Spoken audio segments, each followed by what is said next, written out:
As imagens e a ilusão da percepção. Gente,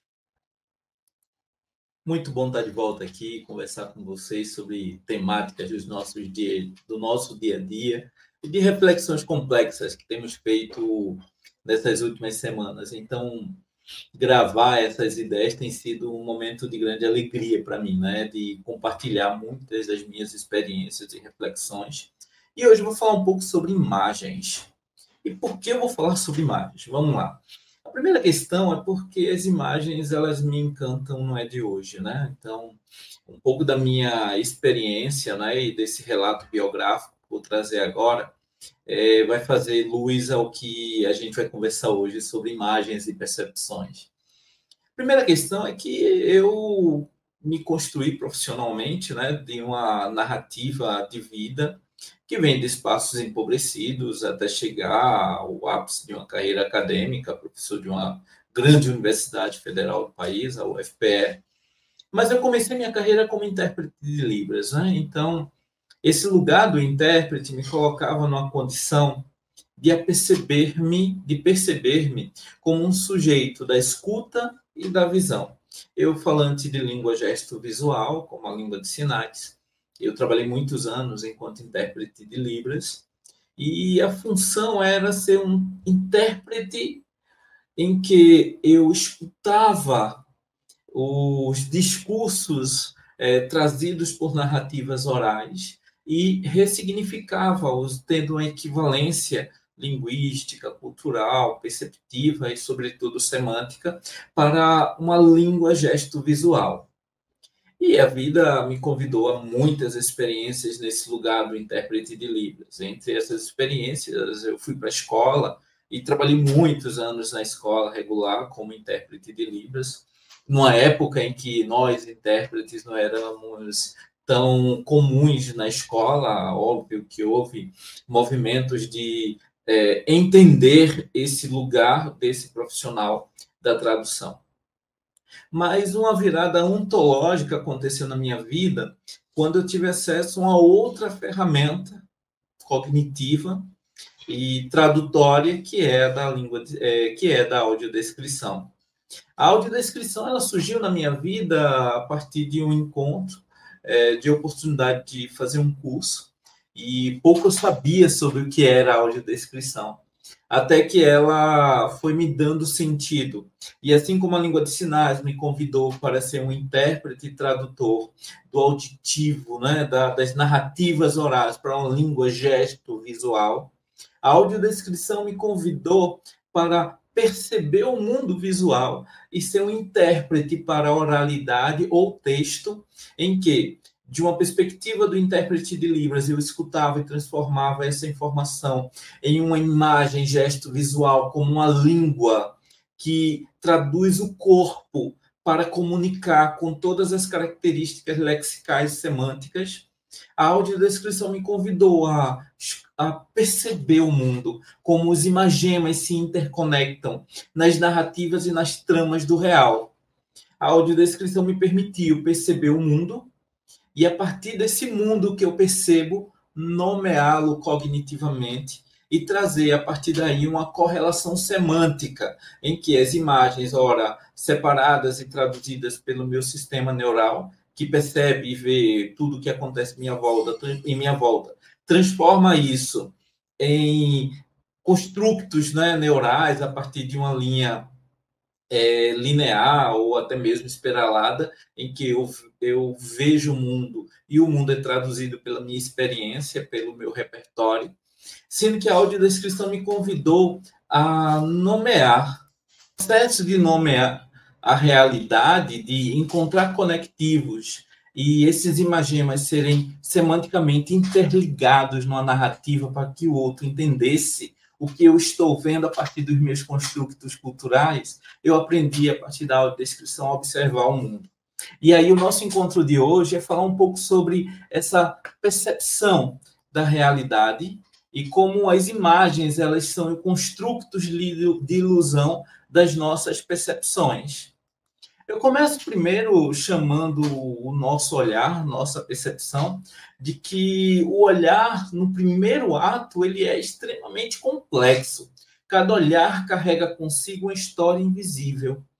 Todos nós olhamos o mundo a partir da nossa cultura, dos nossos desejos, inclusive de classe social, dependendo de onde eu nasci, e dos construtos sociais que me foram apresentados. Eu olharei para esse mundo e verei mais sentido em algumas características como outras. As minhas crenças sobre o que é verdadeiro e o que é falso também direcionará os meus olhares. O como meu corpo sente o mundo, como meu corpo se relaciona com o mundo, trará também os construtos necessários para interpretar essa experiência de realidade. Assim sendo, o ato de perceber o mundo e de ver sobre ele, de enxergá-lo e trazer construtos semânticos para a experiência neural, faz com que a gente entenda que toda experiência visual é também uma construção simbólica social. Nós vemos o mundo não por um olhar neutro. Eu carrego toda a minha cultura e formação sociocultural para enxergar o mundo e nomeá-lo, inclusive com meus pares. E nessa relação com os meus pares, a gente consegue dialogar experiências entre a gente. Assim, eu convido para uma reflexão três grandes teóricos que podem nos ajudar a pensar sobre isso que nós estamos conversando hoje. O primeiro é o Pierre Bourdieu, teórico esse que eu estudei durante o doutoramento e que até hoje faz parte do meu repertório teórico e de formação acadêmica e inclusive de orientar. O Pierre Bourdieu mostra que o mundo ele é internalizado socialmente. O que chamamos de realidade é atravessado por hábitos. E o que são hábitos para Bourdieu? São esquemas mentais e disposições que moldam o que consideramos belo, justo e normal. Todo mundo passa por um processo de culturação desde a nossa infância. Eu sou pernambucano, então, desde novo, eu aprendi a pensar como o pernambucano pensa. Num primeiro momento, passei boa parte da minha vida na capital, em Recife, e a experiência de morar em Recife é diferente de quem mora mais afastado nas cidades interioranas. O belo, ele é uma experiência trazida também por experiências culturais. Dependendo do sujeito, se ele tem mais experiências com teatro, com arte, e frequenta essas experiências, é óbvio, né, que é experienciado que esse sujeito ele vai ter acesso, né, a experiências culturais que vai trazer para ele construtos de belo mais significativos. Ou talvez, né, um sujeito que gosta muito de praia e gosta das experiências com o mar, da pesca e da vida in natura, o belo para ele esteja muito mais ligado dentro dessas vivências culturais desde a infância que ele atravessou. Então, para Bourdieu, ver é um ato atravessado pelo poder. E o poder é esse lugar que cria narrativas dentro da minha experiência para com o mundo. A percepção é uma forma de capital simbólico. Ela define quem tem o poder de dizer o que é real. Então, a gente tem, a partir de narrativas como a televisão, como os instrumentos de internet, como as redes sociais, que catenalizam, né, que obrigam, né, muitas vezes sem muita escolha, como a gente já falou em outros vídeos. O ato de ter liberdade de ver o que passa na internet não significa que eu estou escolhendo aquilo que eu vejo. Me chega a partir dos feeds de Instagram e de outras redes sociais para que eu veja aquilo e aquilo vai sendo construído enquanto narrativa.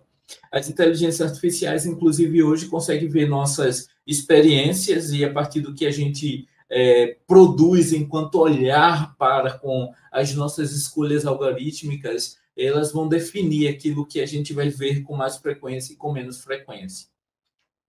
Nessa abordagem, né, eu chamo Roland Barthes, que revela que toda imagem carrega consigo uma mitologia. Eu gostei da mitologia, eu lembrei logo do Joseph Campbell, que vai dizer das narrativas como, sim, como metáforas da realidade. Os mitos têm esse poder, né, de trazer metáforas de como é o que é, e a partir dessas narrativas dar respostas sobrenaturais para a experiência natural. O que chama a atenção aqui é que o natural e o sobrenatural estão interligados dentro das perspectivas de verdade, dialogadas com os signos culturais.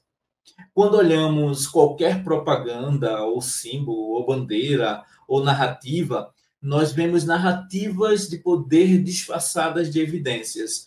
Todas essas evidências são narrativas que direcionam nossos olhares pela língua, pelo lugar que eu nasci, pelo espaço social que eu frequentei, pelo grau de instrução que eu tenho, pelas escolas que eu frequentei e até mesmo o nível de hábito de leitura, de questionamento e de leitura crítica sobre o mundo. Quanto mais eu leio sobre o mundo, mais o mundo traz significantes e significações para que eu o enxergue nessas tramas cada vez mais complexas do que chamamos de realidade. O mundo que vemos é como se fosse um grande texto. E cada um de nós é um leitor gente. É um leitor que decifra segundo a gramática da sua própria história. O mundo está aí à nossa frente, trazendo constantes narrativas, até porque nós também somos uma narrativa humana, nós somos uma história de vida, nós temos uma perspectiva dentro desse emaranhado de pessoas que vivem nesse espaço-tempo que chamamos agora de 2025. Nós somos mais de 8 bilhões de pessoas que estão agora construindo suas vidas e pensando sua existência, se interligando. Cada um de nós temos uma única forma pessoal e singular de enxergar o mundo. E é nessas conexões em que cada pessoa enxerga o mundo nas suas perspectivas que criamos um emaranhado em que juntos criamos uma grande narrativa.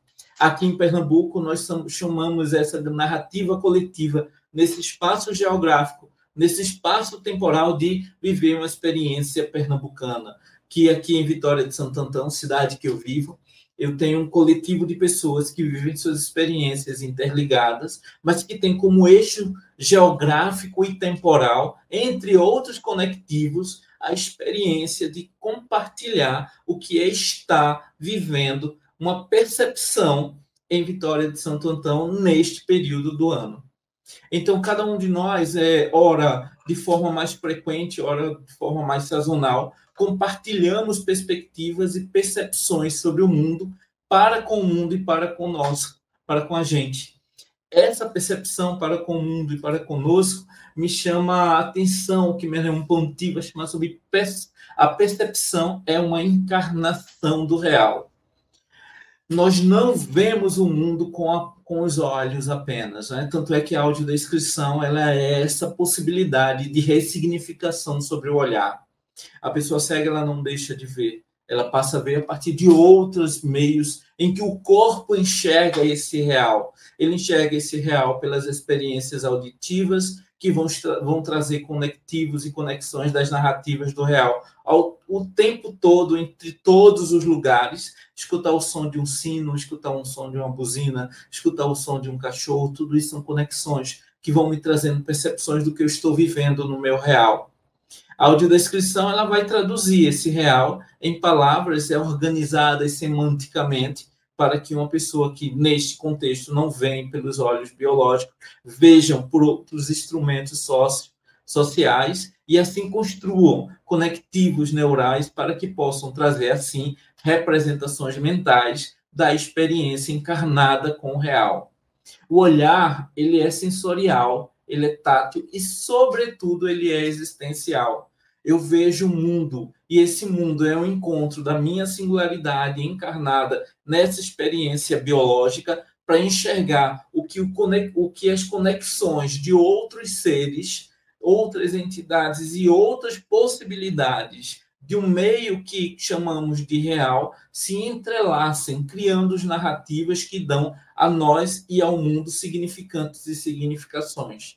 O mundo está dentro dessa bolha cada vez mais complexa, ou seja, quanto mais eu dou instrumentos para que eu enxergue o mundo, vendo-o dentro da complexidade que aqui eu provoquei, maior é a bolha de conexões que eu posso trazer para mim e ver o mundo dentro dessa perspectiva cada vez maior. Porque o mundo não está fora de nós, mas entre nós e ele. A carne, o corpo, a experiência corpórea, ela é individual em sua experiência. Ninguém no planeta vai experienciar o mundo dentro da mesma perspectiva que eu vejo, que eu sinto e que me contacto e me conecto com o outro.